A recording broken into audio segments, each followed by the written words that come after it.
hatta yastawiya jalisan. Beliau tidak sujud hingga lurus duduk. Ini yang kemarin ya di pembahasan sebelumnya dibahas tentang sahabat yang sholatnya disuruh diulangi oleh Nabi karena ruku belum selesai dia sudah i'tidal belum beres dia sudah sujud, duduk, sujud lagi, semuanya belum tuntas gerakannya, terlalu cepat. Wa kana yaqulu fi kulli rak'atain at-tahiyyah. Beliau membaca di setiap 2 rakaat at-tahiyyah, tahiyat awal dan yang disebut tahiyat awal. Wa kana yafrishu rijlahul yusra wa yansibul yumna. Dan beliau menghamparkan kaki kirinya dan menegakkan telapak kaki kanannya. Ini karena tahiyat awal ya. Atau nanti dijelaskan dalam bab safar, ini sholat di masa awal. Sholat di masa awal itu cuma 2 rakaat. Nanti sesudah pindah ke Madinah ditambah jadi 3 dan 4 rakaat kecuali subuh. Makanya sesudah tahiyat itu berdiri lagi. Jadilah ada 2 tahiyat, tahiyat awal dan tahiyat akhir. Nah ini kemungkinan besar ketika menjelaskan di masa awal tahiyatnya ketika baru 1 saja, yaitu setiap 2 rakaat tahiyat. Posisi duduknya ini dihamparkan kaki kiri, duduk di atas telapak kaki kiri, lalu kaki kanan ditegakkan. Kalau nggak salah kemarin sudah dibahas ya, atau belum? Kemudian wa kana yanha an uqbatis syaiton. Beliau melarang dari duduk setan. Duduk setan itu duduk dengan menegakkan kedua telapak kaki dan duduk di atas 2 tumit. Ya, tergambar Pak? Ya. Wa yanha an yaftarisha rajul dira'aihi iftirasas sabu. Beliau melarang seorang menghamparkan kedua lengannya seperti hewan buas ngadaplok dina sujud. Begini. Harusnya kan diangkat sikutnya, ini ngadaplok. Ngadaplok teh naon bahasa Indonesiana tuh? Mendaplok. Wa kana yahtimus shalah bitaslim. Dan beliau mengakhiri salam dengan salat dengan salam. Kemudian hadis berikutnya dari Ibnu Umar radhiyallahu anhuma anna Nabiyya sallallahu alaihi wasallam kana yarfa'u yadayhi hadwa mankibaihi. Nabi sallallahu alaihi wasallam mengangkat kedua tangannya sejajar dengan 2 bahunya. Idza ftataha shalah, apabila memulai salat, takbiratul ihram, Allahu akbar. Wa idza kabbara lirruku, kalau takbir untuk ruku, Allahu akbar. Wa idza rafa'a ra'sahu minar ruku, dan apabila mengangkat kepalanya dari ruku i'tidal, sami Allahu liman hamidah. Nanti di riwayat lain ada satu lagi, apabila bangkit sesudah 2 rakaat, sesudah tahiyat awal bangkit, kan itu memulai lagi seakan-akan, maka ngangkat lagi tangan. Dalam hadis Abu Humaid riwayat Abu Dawud, yarfa'u yadaihi hatta yuhadhiya bihima mankibaihi thumma yukabbir. Beliau mengangkat kedua tangannya sampai sejajar dengan 2 bahu, kemudian baru bertakbir. Dalam riwayat Muslim dari Malik bin Al-Huwairits seperti hadis Ibnu Umar, 3 tempat ya, ketika takbiratul ihram, ruku dan bangkit dari ruku. Tapi hatta yuhadhiya bihima furu'a udhunaihi, sampai sejajar dengan 2 daun telinganya. Mengangkat tangan sejajar bahu ini kalau Imam An-Nawawi memahaminya semuanya sejajar bahu. Jadi begini. Allah itu. Cuma saya biasa dulu diajarkan oleh guru saya, mengangkat tangan itu bukan berarti mengangkat semua tangan, tapi sebagian tangan, diantaranya telapak tangan. Nanti juga ada hadis-hadisnya. Contoh di hadis berikutnya, aku sholat bersama Nabi SAW, fawadu'a yadahul yumna ala yadil yusra ala sodrihi. Beliau meletakkan tangan kanan di atas tangan kiri di atas dada. Kalau dipahami semua tangan berarti begini, ya. Yang dimaksud sebagian di atas dada itu telapak tangannya atau bagian ujungnya. Nanti di riwayat lain disebutkan ar-rusgha 'ala sa'id. Ini pergelangan di atas sa'id itu ini, lengan. Isi dakep gitu kalau bahasa kita. Dan di atas dada itu kata Imam An-Nawawi asudya angen. Nah ini. Karena kalau begini tidak tumaninah. Maksudnya di sini di atas perut, ya, palebah angen. Meski kata Syekh Albani enggak ada susahnya begini, ya, semuanya di atas dada. Maka kararieu, ya, kita lihat yang mazhab Syekh Albani. Dan ini semua fikih, karena dulu belum zaman video YouTube ya, kuno Rasul di YouTube lah, biar kelihatan. Karena Allah menghendaki syariat sholat ini dalam wujud fikih, pemahaman atas teks dalil, maka kita tidak bisa saling menghegemoni. Harus begini, yang begitu salah. Silakan kalau fikihnya menilai demikian. Fikih itu kan pemahaman atas teks dalil, dan selama itu tercover oleh makna bahasanya, sah-sah saja, ya. Jadi anu salatna kieu mangga ari tumaninah mun Arabi mah teu begini, yang penting sedekap di atas perut, di atas bagian perut gitu, maksud di atas dada. Kemudian juga mengangkat tangan bukan semuanya tapi sebagian saja, telapak tangan sejajar dengan bahu atau daun telinga. Jadi tidak begini. Allah tak salah sah, karena melanggar ketentuan gerakan sholat seperti yang gerakan awal hadis yang awal dibahas. Gerakan itu kalau salah ya tidak sah. Bagaimana kalau yang nggak tahu? Ya kalau yang nggak tahu, wa makan Allah liyudi'a imanakum. Allah tidak akan menyia-nyiakan keimanan kalian. Kalau memang dasarnya sudah iman, sholatnya itu diterima oleh Allah. Cuma kalau sudah tahu buru-buru omean bisi sholatnya teu sah. Kemudian Ubadah bin As-Samit radhiyallahu an qala Rasulullah sallallahu alaihi wasallam, la sholata liman lam yaqra bi ummil Quran. Tidak sah sholat bagi yang tidak membaca ummul Quran. Dalam riwayat lain, la tujzi'u sholatun la yuqra'u fiha bi fatihatil kitab. Tidak cukup sholat yang tidak dibaca padanya fatihatul kitab.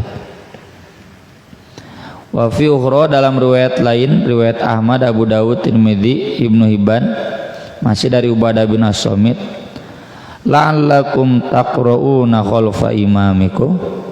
Apakah kalian membaca di belakang imam? Qulna na'am, ya. Qala, kata Nabi, la taf'alu, jangan melakukannya, illa bi fatihatil kitab, kecuali fatihah alkitab, fa innahu la sholata liman lam yaqra biha, karena tidak sah sholat bagi orang yang tidak membacanya. Nah ini kan Ibnu Hajar madhab Syafi'i. Jadi dalil-dalil yang dijadikan dasar oleh madhab Syafi'i bahwa makmum wajib membaca Al-Fatihah bukan imam saja, makmum pun wajib baca Al-Fatihah. Karena tadi kan Nabi nanya, kalian baca ya di belakang imam? Iya. Sholat apa ini? Ya mau sholat jahar apalagi sholat sir, ya. Kata Nabi, jangan kecuali Al-Fatihah. Karena di Al-Qur'annya nanti di hadis yang lain Nabi melarang seseorang membaca apapun ketika imam membaca. Wa idza quri'al Qur'an fastami'u lahu wa ansitu la'allakum turhamun.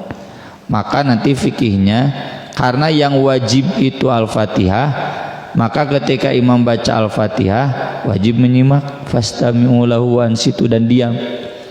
Nah, imam beres baca Al-Fatihah itu kan ada saktah, saktah teh ngarenghap. Nah, makmum baca. Jadi ketika imam baca surat, makmum baca Al-Fatihah. Kenapa? Ya karena tidak sah sholat kalau tidak baca Al-Fatihah. Kurang lebih seperti itu logika fikih dari mazhab Syafi'i. Tapi saya sependapat dengan Syekh Albani, ya, yang merujuk hadis bahwa Nabi SAW melarang kita membaca Al-Quran apapun fi ma yujharu bih, dalam sholat jahar. Kita di sini makmum. Jadi kalau imamnya jahar, udah nggak ada baca apapun. Bacaan imam itu berlaku juga bagi makmum. Kecuali dalam sholat yang sir. Contoh kalau sholat isya berarti rakaat 3 dan 4, makmum wajib baca. Tapi kalau di sholat subuh ya sudah diam saja. Nah, saya lebih cenderung pakai hadis yang itu, ya. Dan dua-duanya ada dasar argumentasinya. Bagaimana kita memahami hadis yang ini, atau saya memahami hadis yang ini? Iya, hadis ini berlaku dalam sholat yang sir, karena sudah dijelaskan oleh Nabi dalam sholat yang jahar jangan membaca apapun. Kalau mazhab Syafi'i terbalik. Iya, itu dalil Nabi nggak boleh baca apapun makmum dalam sholat jahar dikecualikan oleh hadis ini, kecuali Al-Fatihah, gitu. Saling menempatkan mana pengecualiannya saja, ya, dalam fikih itu mana am dan khosnya, mana yang umum, mana pengecualiannya, begitu. Kalau saya memahami ini umum, ya, nanti dikecualikan sholat jahar, jadi ini berlaku dalam sholat sir. Kalau di mazhab Syafi'i yang tadi sholat jahar umum, dikecualikan oleh hadis ini, kecuali Al-Fatihah dalam sholat jahar juga harus baca, beda dikit, ya. Itu kudu pas ya. Kemudian hadis berikutnya ini tentang baca Al-Fatihah dalam sholat jahar, apakah dimulai dengan bismillah atau dengan alhamdulillahirabbil alamin.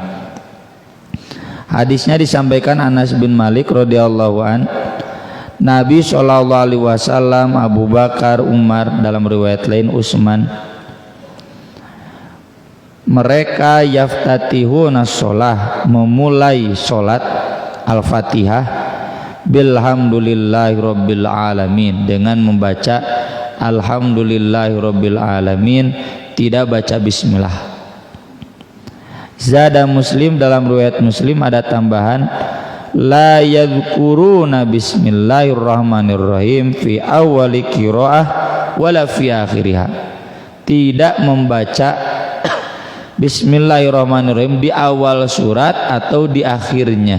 Kalau di akhirnya maksudnya kalau disambung dengan surat lain, alhamdulillahirabbil alamin misalkan, sampai waladhdallin amin, lalu baca, Bapak mau baca Al-Ghasyiyah, bismillahnya dalam hati, hal ataka hadithul ghasyiyah, gitu.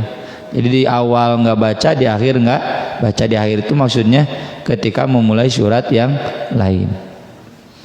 Kalau saya tadi di akhir nggak baca, ya karena bukan di awal surat, ya itu pertengahan surat Az-Zukhruf, ya yang tadi kita baca, dan nggak ada bismillahnya di pertengahan, menjadi langsung saja. Kemudian dalam riwayat Ahmad dan An-Nasai Ibnu Khuzaimah, la yajharuna bismillahirrahmanirrahim. Maksudnya bukan tidak membaca, tidak menjaharkan. Ya, jadi baca bismillahirrahmanirrahim. Alhamdulillahirabbil alamin gitu. Jadi bismillahnya dalam hati.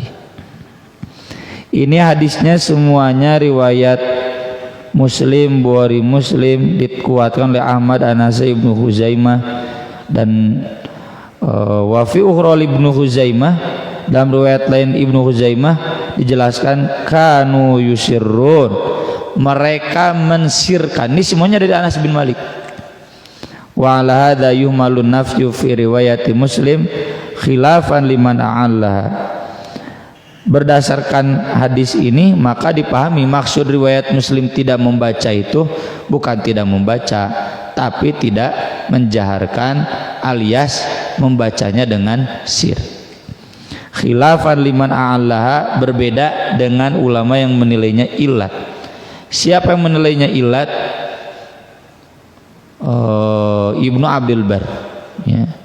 Dan kesininya juga ada ulama-ulama di Bandung, ya, di Cimahi walau alam di Bandung menilai hadis ini doif. Syekh Albani sama dari Ibnu Hajar dalam Fathul Bari menguraikan sanadnya. Saya juga punya makalahnya. Kenapa dinilai doif oleh Ibnu Abdul Bar? Karena muttarib. Anas ini rancu, kadang menyebutkan Abu Bakar, Umar, kadang menyebutkan juga Utsman, kadang menyebutkan Nabi saja, tepuguh. Padahal yang disebut rancu itu kalau rawi-rawinya rawi yang lemah, itu pugu cek ieu kieu cek itu kitu ieu sarwana tiluanana punten bararodo gitu, saliwangi mah gitu. Tapi kalau rawi-rawinya sikoh, jadi saling mengisi. Iya, berarti Nabi di lain kesempatan juga pernah Abu Bakar, Umar, di lain kesempatan juga pernah Utsman. Terus katanya muttaribnya juga dalam hal sanad, ada yang lewat Sabit, ada yang lewat Qatadah, nggak jelas. Padahal Sabit sikoh, Qatadah selalu Sabit menyampaikan ke sini, yang Qatadah juga ke sini. Kadang Qatadah menyampaikan ke rawi yang A, B, kadang Sabit menyampaikan ke rawi C dan D. Numana itu tepuguh. Di sini Sabit ke A, B, Qatadah ke C, D. Riwayat lain Sabit ke C, D. Ini ke A, B. Nah itu muttarib kalau memang rawi-rawinya lemah. Da iman nu A, B, C, D kararuat rawi nasikoh. Riwayat Muslim ada beberapa riwayat Muslim doib, ya. Maka dari itu berarti Sabit pernah mengajarkan ke sini, pernah mengajarkan ke C, D, ke D. Sama ini juga. Gitu aja kan gak susah dipahami. Jadi Ibnu Hajar dalam Fathul Bari yang kemudian dikutip oleh Syekh Albani dalam sifat sholat Nabi menegaskan ini nggak mungkin doif, ini sahih. Jadi artinya Nabi pernah baca Al-Fatihah, Bismillahnya tidak dijaharkan alias membacanya dengan sir.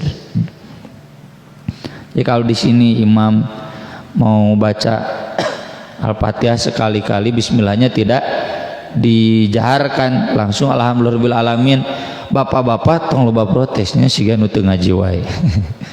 Kan sudah ngaji jadi tahu dalilnya. Tapi dalam hadis yang lain kata Nuaim al-Mujmir, aku pernah sholat di belakang Abu Hurairah dan dia membaca, berarti jahar. Bismillahirrahmanirrahim, jelas dibaca bismillahnya. Kemudian membaca Al-Fatihah hingga sampai walau tolin, ia membaca amin, ya. Jadi imam baca, bukan makmum saja. Kemudian setiap kali sujud dan setiap bangkit dari duduk beliau membaca Allahu Akbar, semua gerakan kecuali i'tidal, ya. Sami Allahu liman hamidah rabbana walakal hamdu. Kemudian selesai salam dia berkata walladzi nafsi biyadihi, demi Allah inilah asbahukum sholatan bi Rasulillahi sallallahu alaihi wasallam. Saya yang paling mirip di antara kalian sholatnya dengan sholat Rasulullah sallallahu alaihi wasallam. So kuat Abu Hurairah, kuat Anas. Kalau lihat hafalan hadis, Abu Hurairah nomor 1, Anas nomor 2. Iya, Anas nomor 2. Ya, karena Anas pembantu Nabi, sama Abu Hurairah juga kemana mengutip Nabi. Cuma kalau dilihat dari senioritas, Anas itu orang Madinah yang masuk Islam ketika Nabi sebelum hijrah atau ketika hijrah, as-sabiqunal awwalun al-ansor. Kalau Abu Hurairah masuk Islamnya sesudah Fatu Makkah. Cuma 3 tahun Abu Hurairah bersama Nabi. Ya, makanya ku Syiah masuk dihantem Abu Hurairah. 3 tahun jeung Nabi cenah tapi ngariwayatkeun hadis loba kitu ngelehkeun sahabat-sahabat lain yang sudah puluhan tahun, Abu Bakar, Umar. Wah, cenah ini mah banyak hadis palsu. Kesimpulannya Abu Hurairah banyak membuat hadis, pabrik hadis, termasuk yang diriwayatkan oleh Bukhari dan Muslim. Tah eta lieur Syiah teu ngarti ilmu hadis. Nyawa Abu Hurairah mesti didoakeun khusus ku Nabi dina Sahih Bukhari Kitabul Ilmi ada doanya khusus. Abu Hurairah itu nggak mungkin lupa. Ada lupa, maksudnya tidak mungkin banyak lupa. Ya. Selalu ingat apa yang Nabi katakan. Makanya riwayatnya banyak. Kemudian nanti ada penjelasan. Orang Muhajirin sibuk di pasar, orang Ansor sibuk di kebun, di ladang. Saya mah kemana-mana nunutur Nabi sampai Nabi wafat. Ya, Abu Hurairah. Kesimpulannya nggak ada yang lebih kuat, sama-sama kuat. Kalau lihat riwayat tadi Bukhari Muslim, ini bukan Bukhari Muslim, lebih kuat yang tadi. Tapi dilihat sahabat bisa lebih kuat Abu Hurairah, bisa lebih kuat Anas. Dalam hal ini nggak usah ditarjih, thariqatul jam'i saja. Jadi bismillah dikeraskan, bisa alhamdulillahirabbil alamin langsung tanpa mengeraskan bismillah juga bisa, dua-duanya bisa diamalkan. Guru saya pun Hasan begitu kesimpulannya. Jadi bisa bismillah dijaharkan, bisa juga disirkan. Gak usah membid'ahkan salah satunya. Kemudian dalam hadis Abu Hurairah juga radhiyallahu an, Rasulullah sallallahu alaihi wasallam bersabda, "Idza qara'tumul Fatihah faqra'u bismillahirrahmanirrahim fa innaha ihda ayatiha." Apabila kalian membaca Al-Fatihah, baca dengan jelas bismillahirrahmanirrahim, karena itu salah satu ayatnya. Kemudian hadis berikutnya,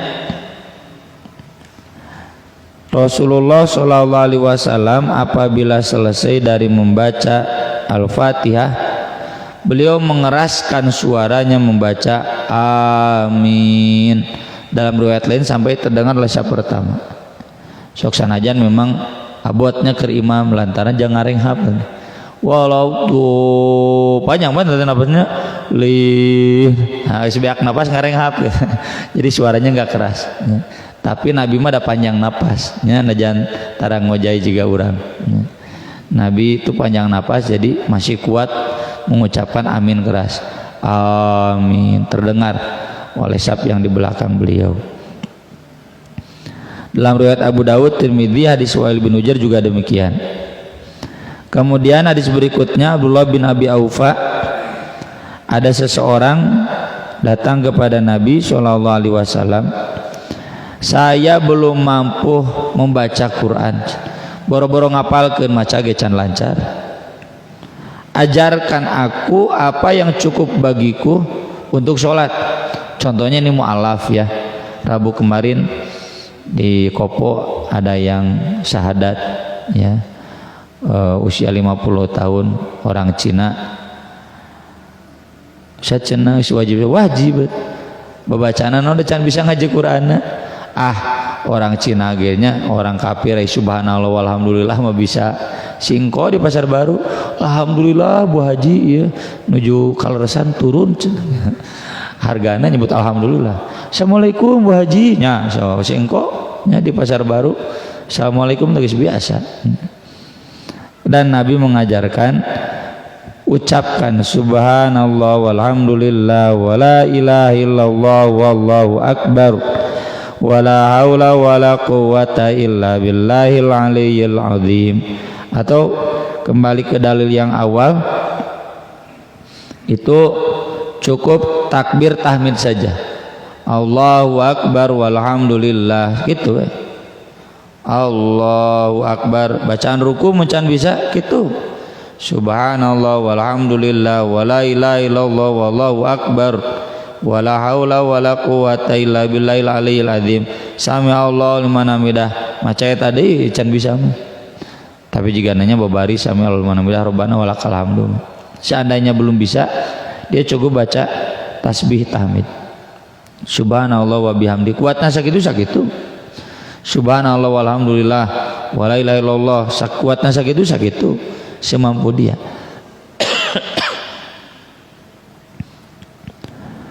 Kemudian hadis berikutnya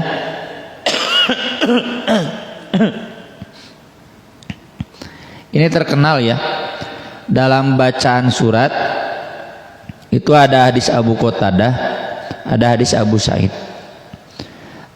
tentang bacaan surat di 2 rakaat terakhir, di rakaat yang ketiga dan keempat. Yang pertama dari Abu Qatadah, Rasulullah Shallallahu Alaihi Wasallam mengimami kami, lalu beliau baca dalam sholat duhur dan asar di 2 rakaat pertamanya Al-Fatihah dan 2 surat. Wa yusmi'unal ayat ahyanan, terkadang Nabi mengeraskan bacaannya, membaca ayat, membaca surat itu terdengar oleh kami. Ini jadi dalil sholat duhur dan asar sekali-kali boleh dijaharkan. Kayak beli di dieunya imam dijaharkan kada tong subhanallah subhanallah. Tapi saya ditanya Ustaz pernah acan. Nah acan pernah nyaeta teu inget wae ceute gitunya. Wa yutawwilu rakaatal ula, memanjangkan rakaat yang pertama. Artinya rakaat kedua lebih pendek dari rakaat yang pertama. Wa yaqra'u fil ukhrayaini bi Fatihatil kitab. Tapi di 2 rakaat terakhir, ketiga dan keempat hanya membaca Al-Fatihah saja. Tahu dari mana? Ya tahu dari itu. Kan Nabi di awal-awal mah bacanya suka dikeraskan. Atau kata sahabat, tahu dari gerak janggutnya. Nah, ya kan berarti Nabi maca. Kemudian di hadis Abu Sa'id Al-Khudri radhiyallahu an qala kunna nazuru qiyam Rasulillah sallallahu alaihi wasallam fi dzuhri wal asr. Kami mengira-ngira bacaan Rasulullah sallallahu alaihi wasallam dalam salat zuhur dan asar. Kenapa mengira? Karena enggak jahar. Ini jadi dalil bahwa duhur asar itu tidak jahar. Lamun jahar mah da puguh maca surat naon. Fazarna qiyamau fi raka'atainil ulayaini minadz-dzuhri qadra alif lam mim tanzil. Kami mengira 2 rakaat pertama Nabi sholat seukuran alif lam mim tanzil, surat As-Sajdah 3 halaman, sarokaat 3 halaman, sarokaat 3 halaman gitu Pak. Dalam riwayat lain di Bukhari Muslim ada kalau salah seorang di antara kami batal atau ingin ke toilet, dia ke toilet dulu, toiletnya mating tercaket di dia, toiletnya kan jauh, nggak satu komplek. Lalu dia datang lagi, Nabi masih rakaat pertama belum ruku, sholat duhur dan asar. Ya, makanya jamaah yang baru ngerti ya, dia datang ke masjid kami, lalu aneh, nah cenah di dieu mah duhur teh menilila cenah gitu. Nu aneh mah di dinya. Lama ya, saya standar baca 1 halaman. Asar juga demikian, rakaat 1 rakaat kedua demikian. Asar agak pendek sedikit, kadang 1 halaman setengah ya. lama. Justru nu aneh mah salat duhur ganca jeung asar ya.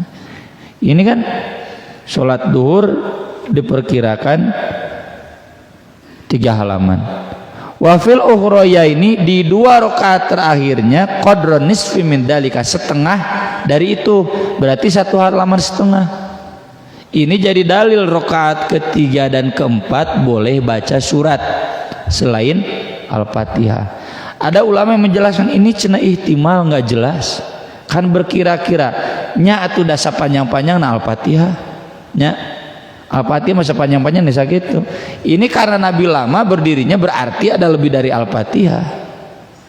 Kalau tadi Abu Qatadah menyebutkan rakaat ketiga keempat hanya Al-Fatihah saja, kalau di sini Nabi menyebutkan Abu Sa'id menyebutkan di rakaat ketiga keempat baca cuma setengah dari yang 2 rakaat pertama.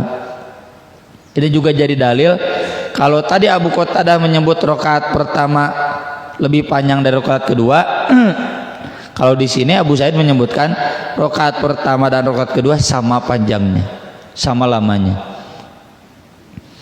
Wa fil ulayaini minal asri, 2 rakaat pertama asar ala qadril ukhrayaini minadzuhri, setengah sama dengan 2 rakaat terakhir duhur. Tuh berarti ada baca cuma setengahna tinu 2 rakaat pertama duhur. Wal ukhraya ini ala nisfi min dalika, 2 rakaat terakhir asar setengahnya dari 2 rakaat pertama asar. Jadi itu nama para raja ya, Nabi sholat duhur dan asar. Dalam riwayat lain kata Sulaiman bin Yasar, ada seseorang ini namanya Amr bin Salamah memanjangkan 2 rakaat duhur, meringankan asar, lalu membaca dalam sholat maghrib mufassal yang pendek. Mufassal itu surat yang ayatnya dipenggal-penggal dari mulai Al-Ahqaf sampai juz amma, 5 juz terakhir. Yang pendek berarti Idza Zulzilat, Al-Qari'ah, Qulhu, Falaq, bin Nas. Tah eta sholat maghribnya. Sholat isya biwasati, yang pertengahannya. Ada kan nanti di hadis sholat berjamaah Muad bin Jabal ngimaman sholat isya Al-Baqarah jeung An-Nisa, panteng teuing kata Nabi, mana kamu kenapa nggak baca walaili idza yaghsha wasyamsi idza duhaha idza samaun fatarat idza samaus syaqqat. Ta eta standar sholat isya. Kemudian wa fi subhi bitiwalihi, sholat subuh surat yang panjang. Surat yang panjang itu bukan berarti harus mufassal saja. Nabi pernah baca surat Al-Mu'minun sampai ayat tentang ayahsabuna annama numiddum bi mimmali wa bani nusari'u lahum fil khairat bal la yash'urun. Eta teh halaman 4 surat Al-Mu'minun, rakaat kahiji kaburu batuk, lalu Nabi kemudian ruku, lamun teu batuk juga ditamatkeun 4 rakaat 4 halaman ya, halaman ka-4 teh itu rakaat pertama salat subuh ya. Insyaallah ke imam di dieu kitu kosong salat subuh. Lalu kata Abu Hurairah, aku tidak pernah sholat di belakang imam siapapun yang lebih mirip dengan Rasulullah dibanding imam ini, karena yang jadi imam itu harus imam umat, gubernur. Ini kan gubernur Madinah yang sholat. Abu Hurairah najar ulama hadis tarang imaman di Masjid Jami, yang imaman itu imam gubernur mun ayeuna kudu Ridwan Kamil nya, Bupati Bandung Barat si Hengki kuduna teh. Si weda sapantar baheula artis. Kemudian hadis berikutnya dari Jubair bin Mut'im, aku pernah mendengar Rasulullah SAW membaca dalam surat maghrib At-Tur. At-Tur itu 2 halaman setengah surat ke-52. Artinya boleh dalam sholat maghrib baca surat yang pendek, boleh baca surat yang panjang. Abu Bakar pernah mengimami sholat maghrib sampai selesainya menjelang adzan isya, sampai diprotes, kumacan mau kabur adzan isya, baik masuk adzan isya pun nggak apa-apa. Jadi maksud telat sholat itu telat ngemimitiana. Kalau mimitiana awal waktu sampai bacanya panjang sampai menjelang sholat isya nggak apa-apa, silakan. Kemudian dalam sholat subuh di hari Jumat ada keterangan Rasulullah pernah membaca Alif Lam Mim Tanzil As-Sajdah 3 halaman, rakaat keduanya hal ata alal insan. Sabar halaman ieu 2 halaman lahnya dibulutkeun. Urang mah da hal ata alal insan teh 5 sholateun. Di subuh nepikeun ka isya. Dalam riwayat Tabrani disebutkan beliau merutinkannya. Kemudian terakhir ini kata Hudzaifah, dalam sholat malam ya aku pernah sholat bersama Nabi SAW. Tidaklah beliau lewat ayat tentang rahmat, tentang surga, kecuali beliau berhenti dulu memohon, atau juga ayat tentang azab kecuali beliau berlindung dulu. Contoh, kalau saya baca misalkan hadhihin narul lati kuntum biha tastajilun, tidak langsung ke innal muttaqina fi jannati wa berhenti dulu Allahumma inni a'udzubika minnar, begitu. Ku bahasa Indonesia gitu nan, ya Allah aku berlindung padamu dari neraka yang menakutkan ini. Lanjut lagi, innal muttaqina fi jannati wa uyun akhidina ma terus beres sampai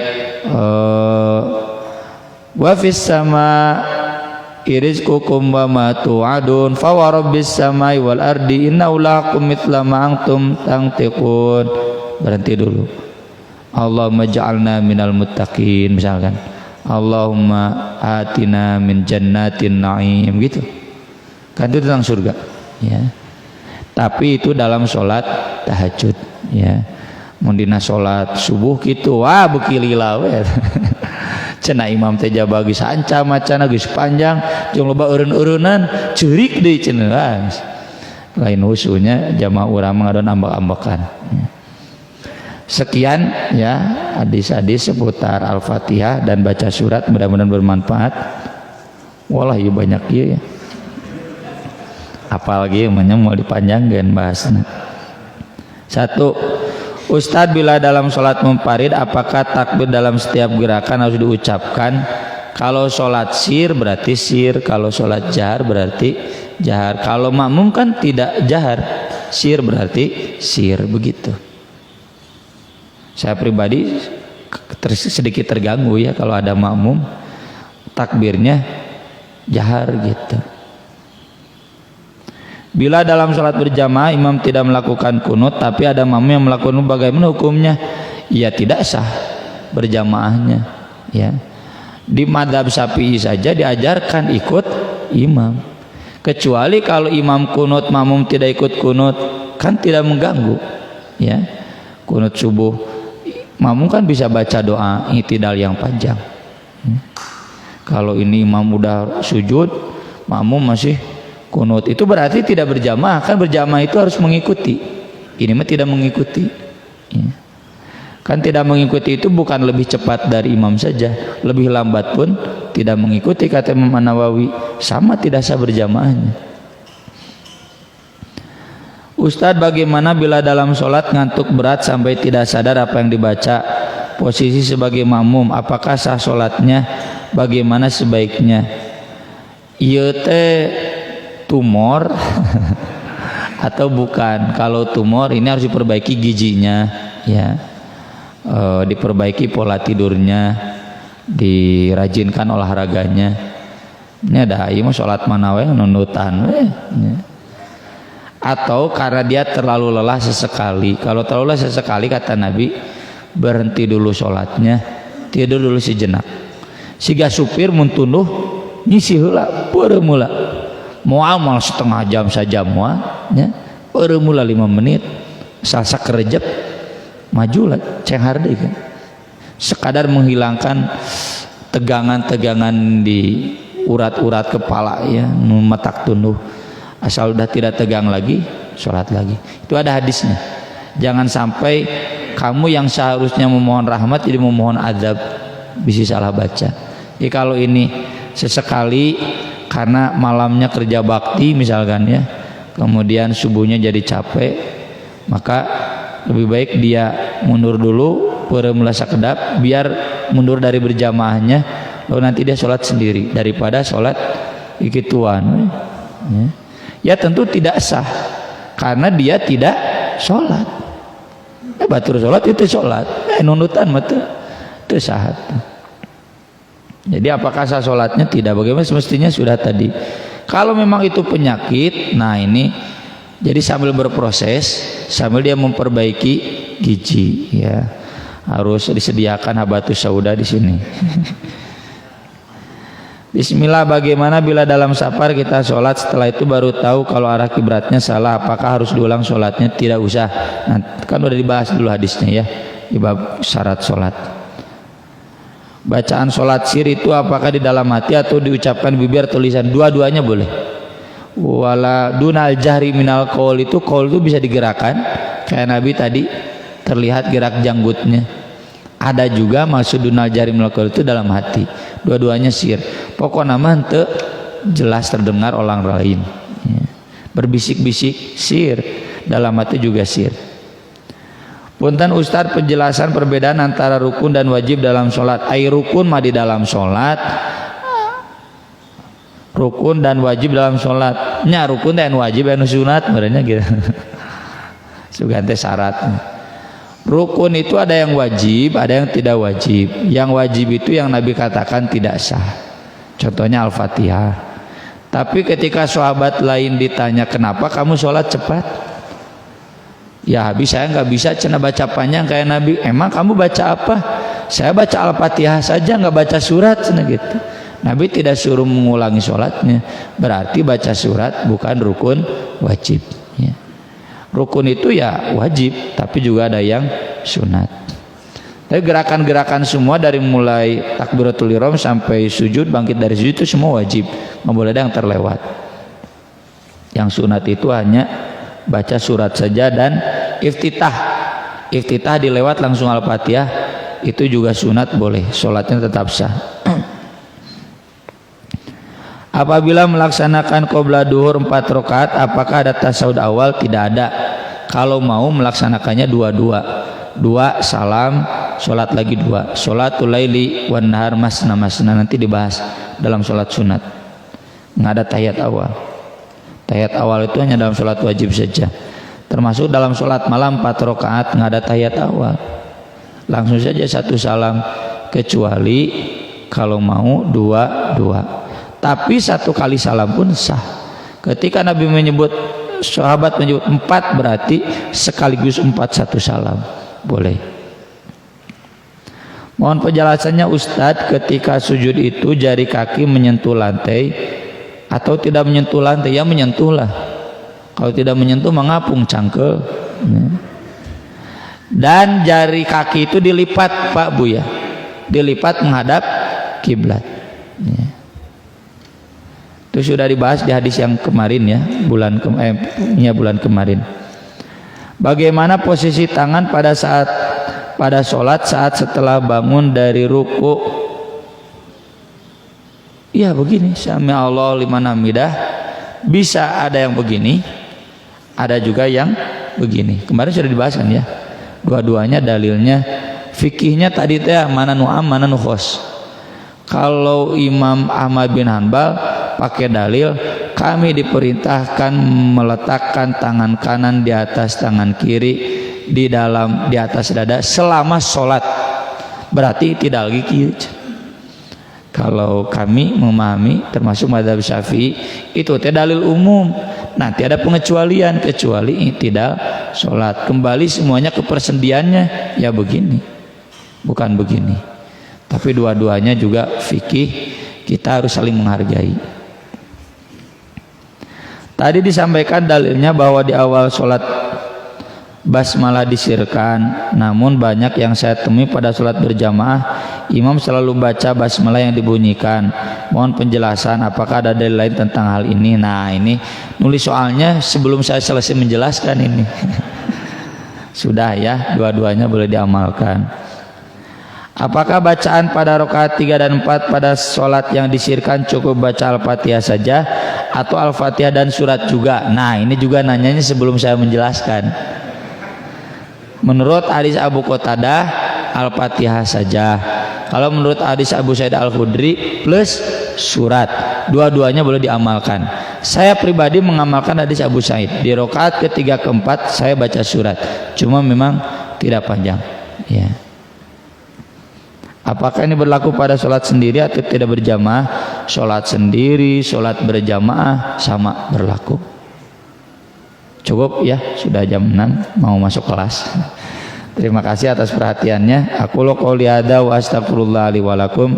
Subhanakallahumma bihamdik asyhadu an la ilaha illa anta astaghfiruka wa atubu ilaik. Wassalatu wassalamu ala Rasulillah. Wassalamualaikum warahmatullahi wabarakatuh.